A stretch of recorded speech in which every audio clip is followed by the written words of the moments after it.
हूँ आपका मेज़बान नजीबुल हसनैन। नाज़रीन, स्टार्टिंग में ही आपने देखा आज एक और इम्पॉर्टेंट डे, आज सेंट्रल कॉन्ट्रैक्ट्स की अनाउंसमेंट हो गई है।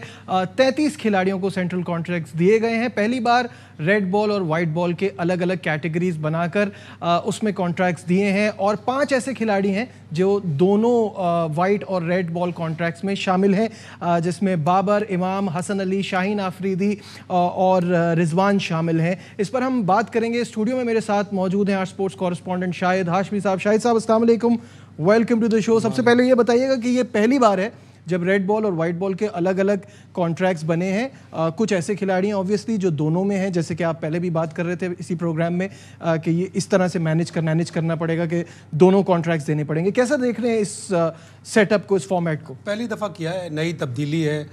बहुत से मुल्कों ने किया था, फिर उसके बाद उसको ख़त्म कर दिया। इंग्लैंड ने भी पिछले साल ख़त्म किया है। अब उनका सिर्फ एक ही कॉन्ट्रैक्ट होता है, पहले रेड और वाइट अलग अलग कॉन्ट्रैक्ट होते थे। नई चीज़ है, इंड्यूस होंगे प्लेयर्स के वो तीनों फॉर्मेट खेलने की कोशिश करें। रेड बॉल से भी खेलें, वाइट बॉल से भी खेलें, लेकिन हमेशा की तरह कुछ ना कुछ ऊपर नीचे हो जाता है। कुछ प्लेयर्स के साथ थोड़ा सा फेवर हो जाता है, कुछ प्लेयर्स के साथ थोड़ी डिसअपॉइंटमेंट होती है। और ये चीफ सेलेक्टर मोहम्मद वसीम ने कहा भी कि बहुत से लोगों को इसमें डिसअपॉइंटमेंट होगी, लेकिन ज़ाहिर उन्होंने होमवर्क किया होगा। डिबेटेबल होती हैं बहुत सी चीज़ें और वही हम डिबेट करने के लिए यहाँ पे होते हैं। बिल्कुल, फैक्ट्स एंड फिगर्स पे। बिल्कुल डिबेटेबल चीज़ों पे थोड़ा सा स्टार्ट करते हैं। इस पे जो बहुत सारे क्वेश्चंस हमारे जहन में भी और लोगों के जहन में भी होगी। इमाम की इस साल की परफॉर्मेंस देखते हुए क्या आपको लगता है कि उनको जो वाइट बॉल क्रिकेट है उसमें बी में होना चाहिए था, ए में नहीं होना चाहिए था? क्या किस बी में वो हैं वाइट बॉल की? हाँ, ए में होना चाहिए, ए में होना चाहिए था उन्हें। और बिल्कुल सही है ये बात, 100% होना चाहिए था। बर्मिंघम 2021 से वो 50 बनाते आ रहे हैं। 7 उन्होंने कंसेक्यूटिव 50 बनाया, उसमें 2 100 भी हैं। ऑस्ट्रेलिया के खिलाफ पाकिस्तान सीरीज़ जीता, वेस्ट इंडीज़ के खिलाफ पाकिस्तान सीरीज़ जीता। तो थोड़ा डिसअपॉइंट होता है प्लेयर, डिसहार्ट होता है वो प्लेयर कि जब इतनी अच्छी परफॉर्मेंस हो। उसका जवाब वसीम ने ये दिया कि सी कैटेगरी में थे तो प्रमोट करके हमने बी में डाला है। ऐसा क्या नहीं होता कि सी से डायरेक्ट ए में जाए? परफॉर्मेंस भी ऐसी आई है और एक्स्ट्राऑर्डिनरी परफॉर्मेंस है उसकी। अब वो सिर्फ 2 निस्फ सेंचुरियां दूर है मियादाद के रिकॉर्ड से और 3 सेंचुरियां निस्फ सेंचुरियां दूर है मियादाद का रिकॉर्ड ब्रेक करने से। नेदरलैंड में उसे मौका मिलेगा, तीनों मैच में उसे 50 या 100 करने चाहिए। अच्छा प्लेयर है, उस अच्छे प्लेयर की थोड़ी सी इंकरेजमेंट होनी चाहिए। उसने century in each innings test में भी बनाई, टेस्ट में वो सी में है, वनडे में वो बी में है, तो उसके साथ थोड़ी ज्यादती है। Talking about performers, Shan Masood का नाम भी जहन में आता है कि जब वो इतना अच्छा परफॉर्म कर रहे हैं। ठीक है, इस वक्त कंपटीशन, खुद चीफ सेलेक्टर ने माना है कि ओपनिंग की स्लॉट में बहुत कंपटीशन है, तो जब वो आप उनको कंसिडरेशन में रख रहे हैं, देन गिविंग हिम डी, तो ये कोई इंकरेजमेंट तो ना हुई? डी से डिस्गस्टिंग है। डी से डिस्गस्टिंग सरफराज के लिए भी है। सरफराज अलग टॉपिक है। नजम सेठी साहब ने एक बड़ा अच्छा एक रूल बनाया था कि कोई भी फॉर्मर कैप्टन होगा उसको टॉप लेवल की कैटेगरी दी जानी चाहिए। और उस जमाने में उन्होंने यूनुस खान को दी थी, बी में कर दिया था यूनुस को, तो उन्होंने फिर ये एक रूल बनाया था। अब फॉर्मर कैप्टन के साथ अब चूंकि आपने दोनों अलग अलग कॉन्ट्रैक्ट बना दिए, उसके बावजूद भी वो पहले ए में थे, फिर ए से बी में गए, बी से पिछली दफा सी में थे, अब सी से आपने उससे उठा के डी में कर दिया। ये फॉर्मर कैप्टन के साथ और शान मसूद के साथ ज्यादती है। ऐसा नहीं करना चाहिए था, कम से कम सी में रखना चाहिए था। और एक ही कैटेगरी में, दोनों दूसरी कैटेगरी में तो हैं भी नहीं, ना ही वो खेलते हैं उस वाली क्रिकेट को। और अगर आपने ये तय कर लिया कि आप सरफराज ज़ाहिर है बेंच पे ज़्यादातर बैठता है, नहीं खेल रहा, जब से वो कैप्टन से हटाया, 2 T20 और 1 वनडे खेला, तो आप उससे कहते हैं कि सॉरी हम आपको अभी सेंट्रल कॉन्ट्रैक्ट में नहीं रख रहा है, जब आप रखेंगे लेकिन डी में ना रखें। लेकिन ये जितना अफसोस की बात ये है कि उनको डी ऑफर किया है, क्या सरफराज का डी एक्सेप्ट करना भी अफसोस की बात नहीं है? उनको ये कह देना चाहिए था कि मैं इस कॉन्ट्रैक्ट के साथ नहीं जाऊंगा। हर प्लेयर के पास अपना अपना मिजाज होता है। मेरा ख्याल है सरफराज का कन्फ्रंटेशनल मिजाज नहीं है। ये शोएब अख्तर होते तो शायद वो कह देते हैं। हमें ज्वाइन किया है साबिक स्पिनर तौसीफ अहमद साहब ने। तौसीफ साहब, अस्सलाम वालेकुम। जी वालेकुम अस्सलाम नजीब। तौसीफ साहब, देगा कि कॉन्ट्रैक्ट्स तो आपने देखे होंगे कि किसको क्या मिला है, कैसा देख रहे हैं ये रेड बॉल वाइट बॉल का कॉन्ट्रैक्ट अलग अलग होना, ये कितना ठीक है और क्या आपका कोई क्वेश्चन मार्क आपको नजर आता है? देखिए, मेरा अपना भी ख्याल एक था कि जो जितने फॉर्मेट खेल रहा है जो है उसको जो है मेरा ख्याल है कि उस तरह कॉन्ट्रैक्ट मिलना चाहिए। ये मेरा अपना भी था कि जाहिर है क्या है, लेकिन कुछ जगहों पे ऐसा आता है कि जब सीनियरिटी आती है ना तो वहाँ पे रिस्पेक्ट देना पड़ता है और रिस्पेक्ट डेफिनेटली होनी चाहिए। और मैं समझता हूँ कि जहाँ तक एक सरफराज की बात है, वो पहले भी मेरे अपने ख्याल से उनको मजबूरी में साथ ले लेके फिरते रहे वो लोग, और अब ऐसा नहीं होना चाहिए। या तो उसको बिल्कुल नहीं दे देते, उसको खत्म ही कर देते, और जो है वो फायदा कोई नहीं। और जाहिर है मुझे नहीं लगता कि सरफराज इसको अब मना करेंगे, वो भी गलत चीज़ हो जाती है। पूरा मना करेंगे तो फिर पूरी दुनिया में ये होगा जी ऐसा हो गया, फिर और बातें होंगी। बट आई थिंक मेरा ख्याल है कि एक रिस्पेक्ट होनी चाहिए और रिस्पेक्ट देनी चाहिए। जाहिर है कि अब हमारे यहाँ तो बहुत काफ़ी चीज़ें, और ये सेंट्रल कॉन्ट्रैक्ट डेफिनेटली अनाउंस हुआ है, इसका मतलब है चेयरमैन के साइन होने के बाद ही सब कुछ हुआ है, तो ये है। फिर दूसरी बात ये है कि मैं एक दो जगह दे रहा हूँ, जैसे कि इमाम की बात कर रहे हैं हम, वो वनडे में भी जबरदस्त परफॉर्मेंस वो दे रहे थे, और क्या वजह थी, क्या परेशानी हो गई लोगों को कि भाई जो परफॉर्म कर रहा है उसको देना, आप क्यों नहीं देते आप। और कुछ पे तो इतना मेहरबानी है कि आप नवाज को ले गए, और वो जो खुशदिल था उसको आप, मतलब आई मीन ये थोड़ा किचपिच कर दिया सारा मामला। बिल्कुल सही। जी हाँ। अच्छा, मोहम्मद वसीम हर बार कोई जस्टिफिकेशन तो देते हैं जो उन्होंने किया होता है उसकी, इस बार उनका क्या कहना है आइए आपको दिखाते हैं। सिलेक्शन अलग है, जो आगे के हमारे प्लान अभी नज़र आ रहे हैं उसके हिसाब से हमने फॉर्मेट वाइज कॉन्ट्रैक्ट्स दिए हैं, लेकिन इसमें कोई रिस्ट्रिक्शन ये नहीं है कि वाइट बॉल वगैरह रेड बॉल में नहीं खेल सकता। If needed he will be considered. Shan Masood की बात की है, और सबसे ज़्यादा कंपटीशन आप अगर देखते हैं पाकिस्तान टीम में, इवन इन बोथ फॉर्मेट, तो आपको बहुत ज़्यादा कंपटीशन आपको टॉप ऑर्डर में नज़र आ रहा है। लेकिन डेफिनेटली वो कंसिडरेशन में है, सेंट्रल कॉन्ट्रैक्ट में भी उनका नाम है, टेस्ट टीम के स्क्वाड के अंदर भी मौजूद है।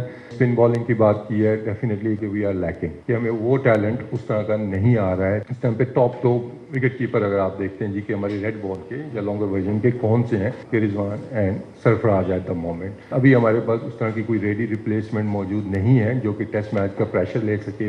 उसी बेस के ऊपर उनको सेंट्रल कॉन्ट्रैक्ट भी मिला। जो बातें मोहम्मद वसीम ने कही हैं उनको कैसे देखते हैं, और अब काफ़ी टाइम हो गया इनको एज चीफ सेलेक्टर, इनकी अब तक परफॉर्मेंस को कैसे देख रहे हैं? ठीक है, ओवरऑल ज़ाहिर है बड़ा एक डिफ़िकल्ट टास्क होता है किसी भी टीम को सेलेक्ट करना। 8-10 प्लेयर आपके 15 में ऑटोमेटिक चॉइस होते हैं। कोई भी ये नहीं कहेगा कि बाबर आजम को क्यों लिया, शाहीन को क्यों लिया, हसन को क्यों लिया, लेकिन 3-4 प्लेयर ऐसे डिबेटेबल होते हैं, उसमें ये थोड़ा सा नाकामी उनको हो रही है, जस्टिफाई नहीं कर पा रहा है। अब जैसे नवाज को सिलेक्ट किया उन्होंने रेड बॉल क्रिकेट में, एक टोटल मैच फर्स्ट क्लास का उसने खेला। प्लेयर वो वाइट बॉल का बहुत ही अच्छा प्लेयर है, उसने अच्छी परफॉर्मेंस दी है, लेकिन आपने साजिद खान को एकदम से दूध में मक्खी की तरह से निकाल के फेंक दिया, और आप कह रहे हैं कि अब उसके एक्शन पे काम हो रहा है। उसका एक्शन तो एक दफ़ा रिपोर्ट हुआ था, लेकिन वो नहीं, उसका एक्शन अभी तक रिपोर्ट नहीं हुआ। लेकिन क्या वजह है, आप उसको एकदम से निकाल दिया, आपने उसको कॉन्ट्रैक्ट भी नहीं दिया, पिछले कॉन्ट्रैक्ट में भी नहीं था, इस वाले कॉन्ट्रैक्ट में भी नहीं है, जबकि वो अभी बांग्लादेश में अच्छा परफॉर्म करके आया है। ऑस्ट्रेलिया की सीरीज़ में आपने इतनी कंड्यूसिव पिचेस बनाई नहीं थी कि वो इतने ज़्यादा आउट कर सकते। ठीक है, वो थोड़ा सा परफॉर्मेंस में थोड़ा सा वीक था, लेकिन आप उसको कॉन्ट्रैक्ट में ज़रूर रखना चाहिए था, उसके साथ ज़्यादती है। और जिस तरह आप कह रहे हैं, मतलब इमाम की तो बातें चल रही हैं, तो बहुत सी चीज़ें आती हैं वो जस्टिफाई नहीं कर पाते, वो एक थोड़ा सा ड्रॉबैक है। अदरवाइज मोर और लेस परफॉर्मेंस ठीक है। बिल्कुल सही है। तौसीफ साहब आपकी तरफ भी आता हूँ, मुझे बताइएगा, शाहिद साहब तो कह रहे हैं कि परफॉर्मेंस ठीक है, लेकिन कुछ चीज़ें हैं जिस पे क्वेश्चन मार्क भी है। पहले एक बार तो इन्होंने प्रेस कॉन्फ्रेंस में, जो कि मुझे लगता है चीफ सेलेक्टर को बिल्कुल ज़रूरत नहीं है इस तरह का कोई कमेंट देने की, बाद में वो आप ही के अगेंस्ट चला जाता है कि इमाम रेड बॉल के प्लेयर नहीं है, एक बार ये भी कह चुके हैं। तो अब तक की ओवरऑल इनकी परफॉर्मेंस को कैसा देख रहे हैं आप? देखिए, परफॉर्मेंस सामने, और फिर आगे आपने सही कहा है कि थोड़ा सा ख्याल करना चाहिए इन चीज़ों में। आप जिस पोस्ट पर बैठे हुए हैं वहाँ पर ना तो कहीं से होनी नहीं चाहिए, या किसी के लिए रिमार्क्स इस टाइप के देने नहीं चाहिए, वो अच्छा नहीं लगता। ठीक है, आपके जहन में आप जिस तरह भी किया। और फिर ये मैं कहता हूँ कि ये सिर्फ चीफ सेलेक्टर ने नहीं टीम बनाई होगी, इसमें कप्तान भी डेफिनेटली बैठे होंगे और बैठते भी हैं, और एक आध शायद और सीनियर कोई बैठा हो, या हम तो सिलेक्टर्स शायद, अब सिलेक्टर तो सारे हैं नहीं, वो खुद ही हैं, बट कप्तान डेफिनेटली इसमें इन्वॉल्व होगा। इस दफा तो भाई सुना है कि प्लेयरों से भी मीटिंग की है रमीज ने, बैठे हैं प्लेयर भी साथ, डिस्कशन हुई है, कॉन्ट्रैक्ट पे काफी डिस्कशन हुआ है। तो प्लेयर तो किसी के बारे में नहीं कह सकते इसको लो इसको नहीं लो। नहीं, उनकी पेमेंट वगैरह पे जो सेंट्रल कॉन्ट्रैक्ट पे डिस्कशन हुआ है। अच्छा, central contract, team selection is another issue जी। अच्छा, मैं बस सिर्फ ये कह रहा हूँ, ठीक है आप जो किया है वो अच्छा बुरा जो नजर आया, ठीक है, ओवरऑल इतना बुरा नहीं, बट मेरा अपना जाती ख्याल ये है, जैसे अभी बात की साजिद खान की, मतलब उसको बिल्कुल इग्नोर कर दिया है जी। उससे पहले आप ठीक है ले आए थे, इस तरह का कुछ बनाया जाता कि जिसमें आप अगर बात करते हैं शान मसूद की या एक तो और प्लेयर ऐसे हैं जो आपको नजर आते हैं, यानी मैं वो पाइपलाइन की बात कर रहा हूँ, तो आप उनको दे देते, थोड़े कम दे देते उनको भी डी में ले जाते, कहीं ले जाके उनको देते आप, ताकि वो जो हम बता रहे हैं ना कि बेंच पूरा बनाना चाहिए इतना कि हमारे बैक पे वो अब बाहर बैठे, पैसों का तो है ना सिलसिला, ऐसी बात तो नहीं है। ठीक है, बहुत बहुत शुक्रिया। तौसीफ भाई भी हमारे साथ थे। यहाँ वक्त हो गया, एक ब्रेक से वापस आएंगे और डिस्कशन को आगे बढ़ाएंगे, कहीं मत जाइएगा, will be right back. Glad to have you back. नाज़रीन, चेयरमैन सिलेक्शन कमेटी की प्रेस कॉन्फ्रेंस पे बात हो रही थी और सेंट्रल कॉन्ट्रैक्ट्स पे बात हो रही थी। मूविंग ऑन, बात करेंगे इंग्लैंड के वाइट बॉल क्रिकेट के सबसे कामयाब कप्तान ने इंटरनेशनल क्रिकेट से रिटायरमेंट का ऐलान कर दिया है। शाहिद साहब, ओवेन मॉर्गन क्या प्लेयर, और कुछ लोग अपने गेम से क्रिकेट को बदल देते हैं, कुछ अपनी कप्तानी से बदलते हैं। लगता था कि इंग्लैंड कभी कोई बड़ा इवेंट जीत नहीं पाएगी लिमिटेड ओवर्स का, लेकिन मॉर्गन ने वो सब चेंज किया। ग्रेट प्लेयर, ग्रेट कैप्टन, काम, कूल, उन्होंने ऐसी सिचुएशन में कामनेस दिखाई। बेन स्टोक्स को 4 छक्के पड़ गए, वर्ल्ड कप का फाइनल हार गए T20 का, वहाँ कामनेस दिखाई। जोफ्रा आर्चर को जाके समझा रहे थे सुपर ओवर में। रश एक छोटा सा गांव है आयरलैंड का, वहाँ पैदा हुए, तो उन्होंने इंग्लैंड क्रिकेट को रश किया और 2015 में क्वार्टर फाइनल में भी नहीं पहुंचे। वहाँ से उन्होंने इंग्लैंड की क्रिकेट को चेंज किया।